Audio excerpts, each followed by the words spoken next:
This video is brought to you by Redneck Engineer, custom-built gaming PCs and parts for an affordable price. Use code joshscorcher at checkout for a 5% discount. And make sure you don't have any coupon clipping extensions like Honey installed or I don't get my commission. Thank you! The protagonist, the leading character of the story, fights against the antagonist. But the protagonist is not always the hero, nor is the antagonist always the villain. Villain protagonists offer us a completely different experience, the chance to fully immerse ourselves in the baddie who takes joy in their evil deeds. Video games in particular have incredible potential when it comes to villain protags, since the player can be the one who commits the atrocities. Now, the line between dark anti-hero and light villain protagonist is pretty blurry, so here's our definition. For starters, the character must not be villainous by the player's choice. If there's any kind of good hero route, they're disqualified. As for the criteria, there's a bit. How much harm, intentionally or otherwise, do they cause? How much of said harm do we participate in as the player? How despicable of a person are they? If they're a bad guy killing worse guys, they'll place a little lower. With that out of the way, let's dive in.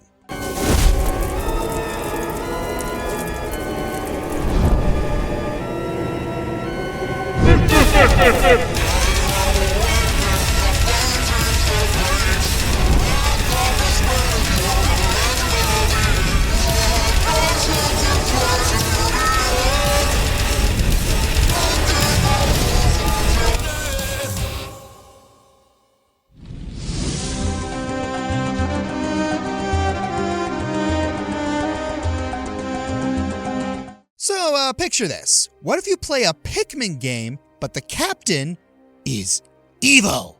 You're already massacring habitats and depriving infants away from their guardians in these games just to collect money.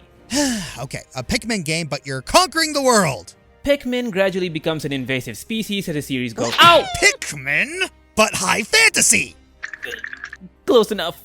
Overlord is a tactical action adventure where you command an army of goblins to bring down entire enemy factions and subject commoners under your brutal rule. You play as the titular Overlord, a silent conqueror who's presumably restored after his defeat by the hands of the 7 heroes. You set off on a journey of retribution by raising a whole new army and track down each of these heroes to defeat them and take what was once theirs. Now, this all seems well and fine since a lot of these heroes aren't exactly great people to begin with, but aside from their armies and some monsters, civilians are on the menu as well. It's up to you to either earn their respect or take their lives, burn down the crops, and steal their gold up to your corruption level. The higher your corruption, the more sinister you look. Literally aura farming before it was cool. Adding on to that, you can also go to hell. Wow, that's mean. Ow! On a quest for more power, the Overlord can make the heroes suffer even more in the abyss through the Raising Hell expansion pack. Going from using Melvin like a breaker ball to torturing Oberon with a theater show of his demise. At the end of the journey, you get to take down the god of the abyss and become its ruler yourself, opening a path for the sequel where your spawn would take your place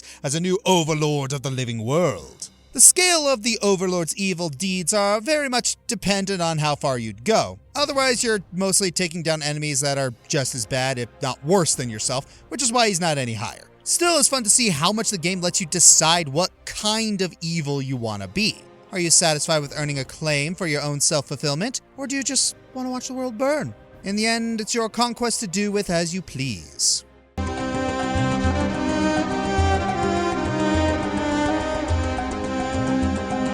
Everyone loves a power fantasy. Part of the appeal of playing as the bad guy is seeing an unassuming and vulnerable populace and just go into town, causing chaos wherever you go. And who is more vulnerable than Cold War-era United States? Those silly humans fearing atomic Armageddon from their neighbors. The real evil comes from the stars. Destroy all humans, a title that tells you really all you need to know. Humans.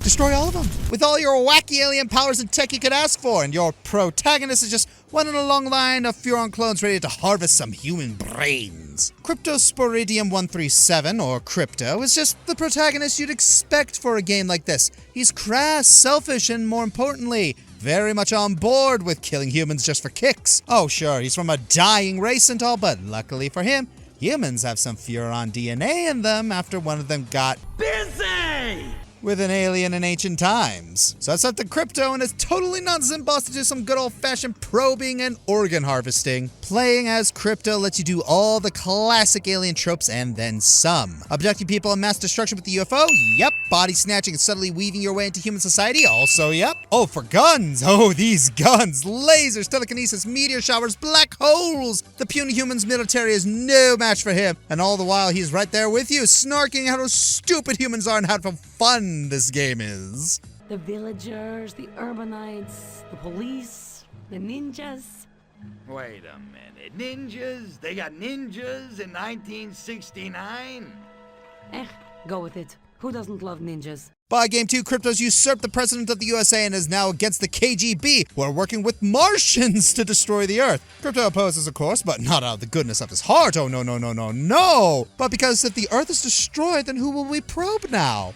Priorities. Crypto's as much a joy to play as is the destruction he spreads. Sure, he doesn't really have any deep motivations for what he does, but really, does that matter? Not to Crypto, and we wouldn't have him any other way.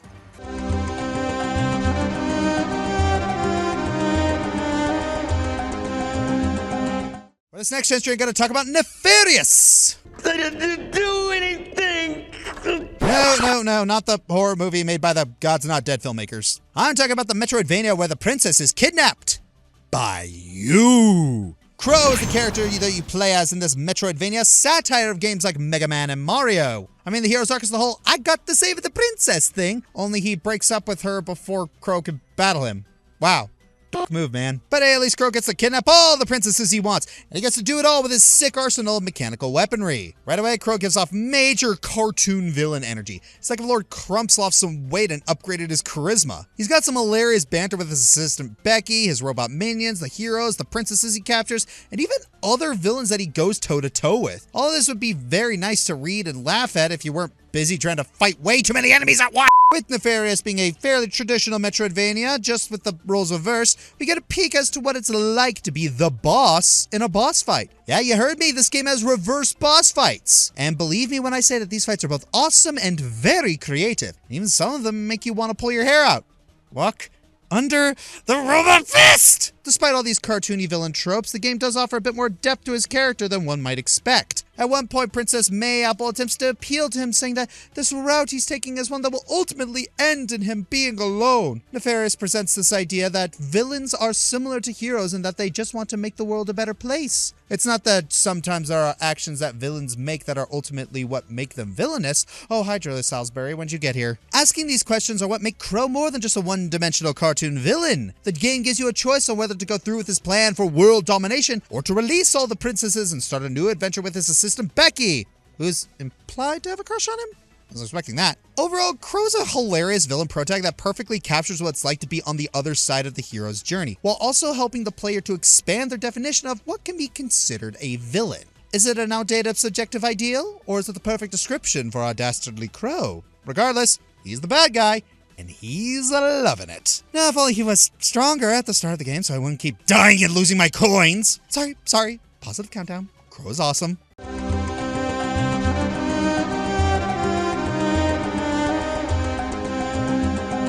The Witch's House is a game with a seemingly straightforward premise. You play as a young girl, Viola, exploring the titular house for something that will let you escape the surrounding woods. Good luck trying to do that with all the stuff trying to murder you, though. At the top, you come across Ellen, a witch with her legs and eyes gouged out who is dead set on chasing you. Thankfully, Viola manages to escape and leave the woods as a whole. Then her father shows up and kills Ellen for good. All's well that ends well. But if you get the true ending, things take a very different turn. Long story short, you were actually playing as Ellen in Viola's body the whole time. Ooh. Shortly before the game began, Viola met Ellen. Ellen was a seemingly innocent sick girl who was confined to her bed. Viola agreed to a deal where they would switch bodies for one day. Shortly before switching, Ellen completely mutilated herself to put Viola through as much pain as possible. Keep in mind that since Viola would be in a witch's body, she'd effectively be immortal. So all those things in the house trying to kill you actually had a good reason all along. And Viola's only the latest of the hundreds of people that Ellen has slaughtered. She claims it's to cure her sickness when it's blatantly obvious she's just a sadistic psycho. Of course, that's nothing compared to the absolute horror of how 1-bit was censored in the manga. I thought censorship was supposed to make things less effed up.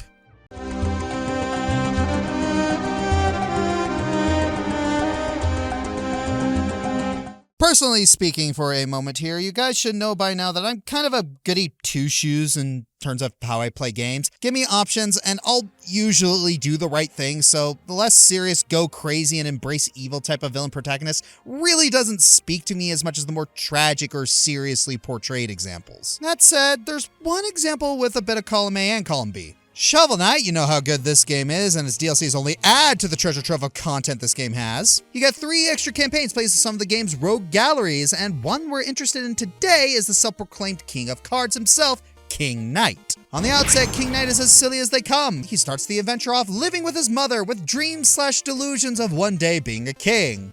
Oh, I just can't wait to be king. This is the earliest campaign of the timeline, so the Enchantress hasn't started building her Order of No Quarter yet. Instead, the plot revolves around Joustus, a new card game sensation sweeping the nation. Whoever defeats the 3 Joustus judges will be crowned King of Cards, and since King Knight really wants to be a king, oh, I just can't wait to be king, he sets off on a quest to do just that. For the most part, the campaign doesn't take itself seriously, at all. King Knight opts for defeating the 3 judges, all of whom are kings, literally, as in personally fighting them. He starts recruiting practically everyone in the kingdom to back his cause and gets a little flustered when his mother starts forming a relationship with an actual king. He even commands his army of pet rats like his subjects. He's just a comedic goober. How could anyone take this guy seriously? Well, get to the final level and it's revealed that the whole Joustus tournament was a sham, a ploy by who else but the Enchantress to seek out an enforcer for her budding plans. The title of King of Cards was nothing but a hoax. Everyone expects King Knight to do the right thing and strike her down, becoming a hero to all. But the Enchantress offers him a deal. Betray his friends and serve her, and she'll make him a real king. King Knight, as previously stated, really wants to be a king. So his choice is almost a foregone conclusion even without considering what we know from the main game. He betrays everyone, even his own mother, and with that the Enchantress's plans begin in full swing. This ending is a disheartening tragedy that contrasts with the tone of the entire DLC beforehand. And you know what? It works! The sad thing is, even if he didn't betray everyone, King Knight would still have likely become a king through inheritance anyway, since his mother was romantically interested in the very king of the castle he usurped. But no, King Knight, through his short-sighted arrogance, chose his path. He gained everything he wanted, a title and a gold-studded castle of his own, but is left completely and utterly alone. I'd feel bad for him, but, I mean, it's King Knight. Oh, He's a tragic figure, showing just how much power can corrupt, but also a complete another clown, so props for realism.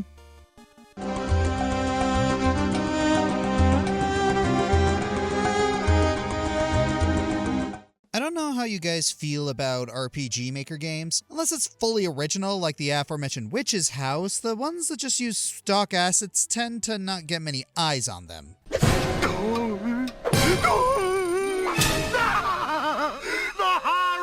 Fortunately, we got a hidden gem among these, along with a protagonist worthy of the spotlight. In the game Umbral Soul, you play as a dark mage named Pandora, who after having her family killed by a dark mage-fearing mob, became the servant and harbinger of a dark lord named Ragnarok. Simple premise, your family was killed and your fairy dark lord mother comes to help. After all, these evil, biased humans are to blame, believing the word of a goddess over a dark lord that killed thousands.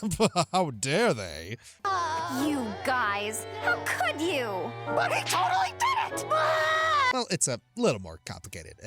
A little. 200 years of demonizing a whole group did in itself allow said hatred to fester and manifest. Something, violence breeds violence. It has to be this way. Of course, the Dark Mage Revolution spiel and sympathetic backstory can't excuse being a sadistic mass murderer. You do all the bad guy stuff like corrupting heroes, destroying entire towns, and declaring war on the world itself. Though that doesn't mean the entire world are hateful bigots. There are plenty of pure-hearted people who try to sympathize with you even if you are trying to kill each other. This sympathy just shows more kind sides from Pandora, mostly in the interaction she has with the good guy priestess Serene, leading Pandora to spare Serene and her group on several occasions, much to the annoyance of Ragnarok. Pandora does learn to care more about her allies and show mercy to some of her enemies, but it doesn't stop her from sending the world into a deep darkness. Honestly, the ending wants me to see where things go next, but with the RPG Maker publishing site archived and no word from the creator in a few years, having a sequel seems unlikely. Still, Pandora's teeter between her past and tragedy makes for a good enough romp through this made RPG.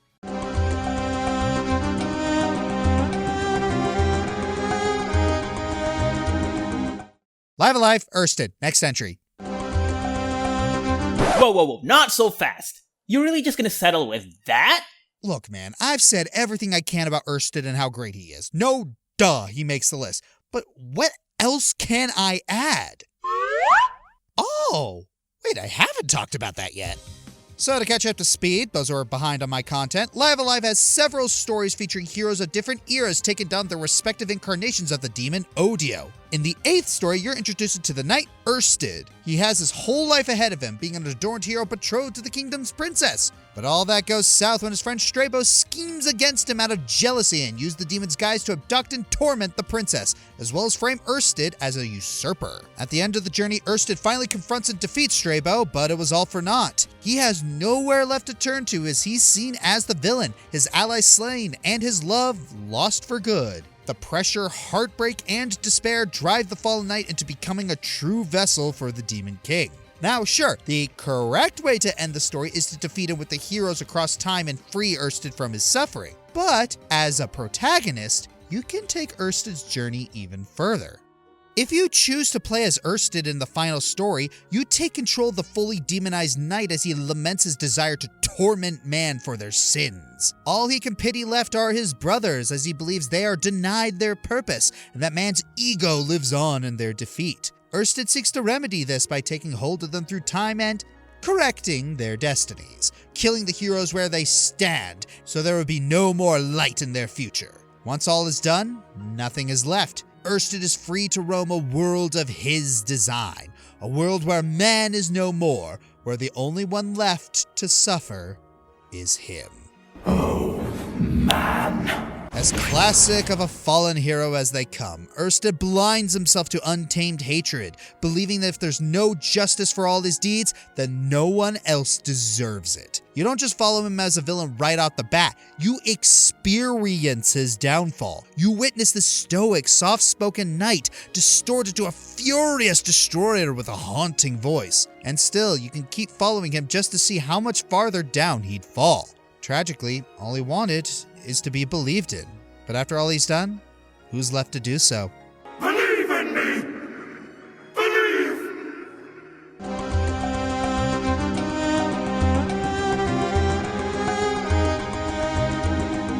A common sentiment you'll find when it comes to quote-unquote humanizing characters is that it makes them more sympathetic. After all, when we relate with what makes a character human, we can't help but put ourselves in their shoes. That isn't all there is to it, though.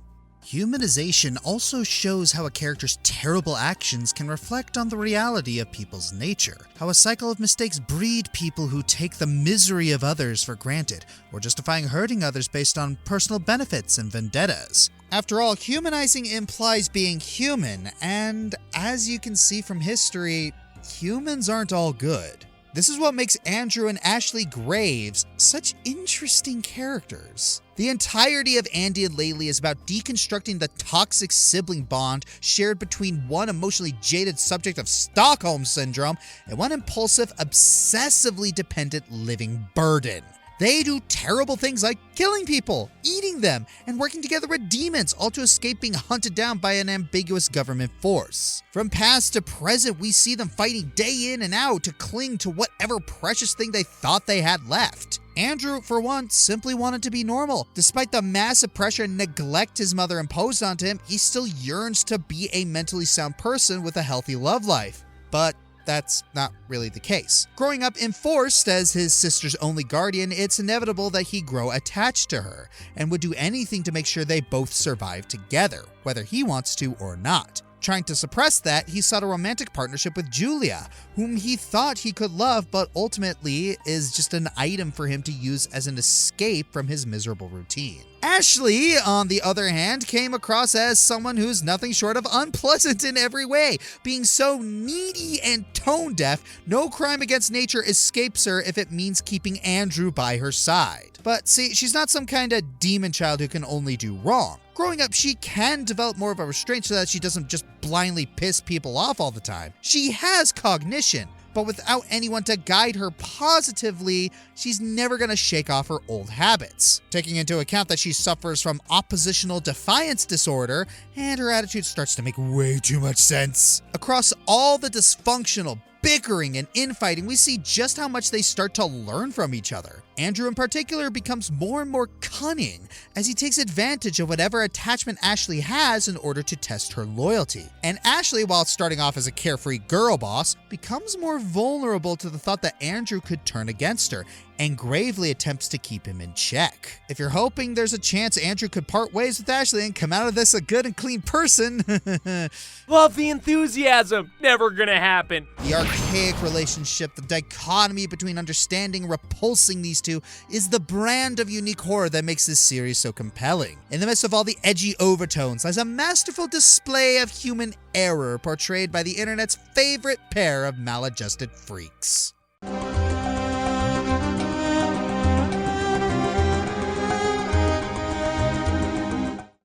That content warning isn't exaggerating. This segment is going to be tackling some extremely heavy topics. I'll do my best to be respectful about it, but this is, frankly, one of the most disgusting characters in gaming, and it's more than deserving of its high place here. You have been warned. Mouthwashing, if you haven't heard of it, it's an indie horror game that completely shook everyone with its horrific visuals and even more horrific subject matter. If you have heard of it, you know exactly where this is headed. In a future where OSHA seems to have been abandoned for the sake of profit, you're met with a crew of an interstellar shipping company that just went bankrupt and are left to deal with the consequences of their sudden lack of employment. If that's not bad enough, the ship is sabotaged and crashes into a meteor, critically wounding the captain, Curly, and leaving everything in charge of your character, Jimmy. And well, let's get this out of the way first. Jimmy caused the crash. But if that's all he did, he would not be this high up, nor will he have the reputation he did. No. There's a reason why he did it, and as he takes command, you're forced to watch as Jimmy makes everything in the situation worse. Brutalizing Curly, manipulating the young and impressionable Daisuke, and making the ship's nurse Anya extremely uncomfortable. Through flashbacks, we learn more about Jimmy, how he was only hired due to being friends with Curly, who let him cheat the whole evaluation process, even ignoring some obvious red flags with the excuse that Jimmy will be Jimmy. After mismanaging things to the point where the crew is forced to drink mouthwash to survive, Jimmy starts hallucinating and seeing the message, "Take responsibility," everywhere. What does he have to take responsibility for? Well, here's where things go from bad to unforgivable. Anya locks herself in the med bay and Jimmy is furiously screaming at her, and a flashback reveals that before the crash, she confided with Curly that she was suddenly pregnant, and Curly should know who the father was. Judging by context clues, it wasn't consensual. Anya ends up taking her own life, and Jimmy's recklessness costs the lives of the other crewmates, leaving just him and Curly left. Throughout all of it, Jimmy is trying everything to shift the blame because taking responsibility in his eyes means doing everything in his power to avoid any consequences for his actions. Left with a single emergency cryopod, Jimmy forces Curly into it. Curly's helpless to watch as Jimmy's convinced that he fixed everything and uses the gun to do what Curly should have done the moment Anya told him what happened. Simply put, Jimmy is a violent, narcissistic sociopath with no regard for anyone but himself. Playing as him is uncomfortable, and watching him get away with the most reprehensible crap imaginable is hard to watch for many, let alone to control. Ultimately, he's a coward, a spineless coward who'd rather doom his friend to a slow death alone in space than ever admit he was at fault.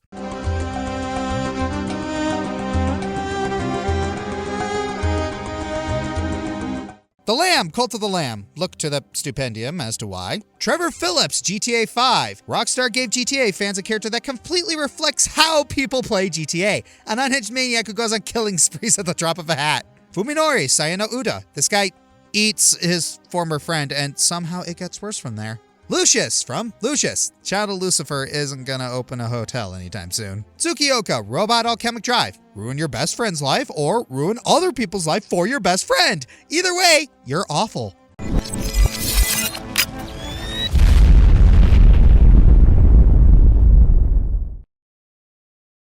When we play as the villain, it can almost feel like we're partially culpable for their actions. Sure, the story often railroads us into making these decisions, but sometimes it's worth thinking, if only this could have been prevented.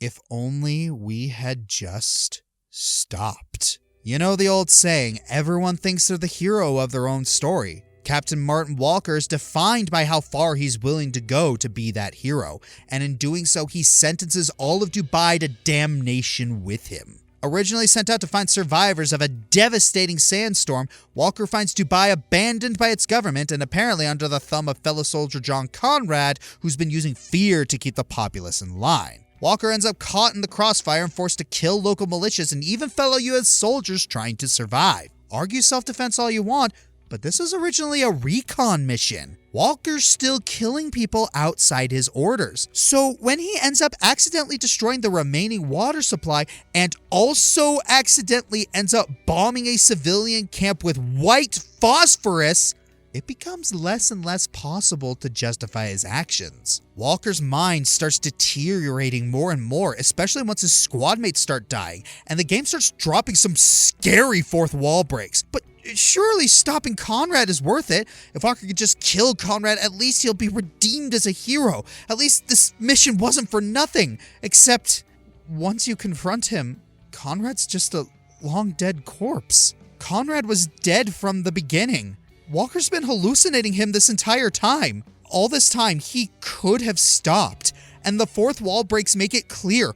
All this time, you could have stopped. And you just didn't. Spec Ops: The Line doesn't just pull this trick to shame the player for playing games, it pulls it to subvert the military shooter genre that was booming at the time. Instead of glorifying the violence on screen, using war as an action set piece where military heroes always save the day, Spec Ops: The Line uses it to show the actual horrors of war, and uses Walker as a horrific point of view of the monsters it can create. It's one thing to have a character use any excuse necessary to commit atrocities. It's another thing entirely to have those atrocities put on the player's consciousness, and by using Walker as an allegory for the player, Spec Ops: The Line creates a villain protagonist unlike any other. Cut!